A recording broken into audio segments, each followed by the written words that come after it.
வாங்க வணக்கம். நாங்க நல்லா இருக்கீங்களா? பாருங்க நாங்க மாமூலா குடுக்கறீங்களுக்கு இப்ப இன்னைக்கு பார்சல் பண்ணிட்டேன். பாருங்க மிளகாய் எப்படி இருக்குதுன்னு. நாட்டு மிளகா, நம்ம நாட்டு மிளகா நல்லா செவன்னு நல்லா இருக்குது பாருங்க. பாருங்க தேங்காய் நம்ம மரத்துக்காயே உடைச்சு போட்டு எண்ணெய் ஆட்டிக்கிறோம். பாருங்க எப்படி இருக்குது எண்ணெய் பாருங்க விலை ஏன்னு அப்படி கும்பு மணக்குது. பசுமாட்டு பால் நம்ம பால் சொந்தமா நாங்களே சிலுப்பி முருங்கை தலை போட்டு நாங்களே காய்ச்சிட்டு இருக்கிறோம். கும்முன்னு வாசனையா இருக்கு பாருங்க. மொச்ச அவரைக்கொட்டை வறுத்து உடச்சி பருப்பு எடுத்துக்கிறோம் பாருங்க எப்படி இருக்குதுன்னு. இதெல்லாம் மாமூலா வாங்குறேன் நிறைய எனக்கு அதெல்லாம் குடும்பம்னு கேக்குறாங்க.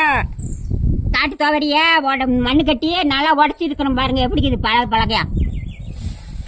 பாருங்க ஆரி மாவே பார்சல் பண்ணிருக்கிறேன் கேக்குறாங்கன்னு. தட்டைப்பருப்பு பார்சல் பண்ணிக்கிறேன் கேட்டாங்கன்னு. கடலைக்கொட்டை கேட்டாங்கன்னு பாருங்க கடலைக்கொட்டை பார்சல் பண்ணிருக்கிறேன். இந்த கம்ம மாவு பார்சல் பண்ணிருக்கிறேன். தட்டைக்கொட்டை கேட்டாங்கன்னு பார்சல் பண்ணிக்கிறேன். பச்சை பயிறு பருப்பு வறுத்து உடச்ச பருப்பு பாருங்க பார்சல் பண்ணிக்கிறேன். இதெல்லாம் மாமூலா கேட்டவங்களுக்கு பார்சல் பண்ணிக்கிறேன். நீங்க உங்களுக்கு வேணும்னா வாட்ஸ்அப்புக்கு வாங்க.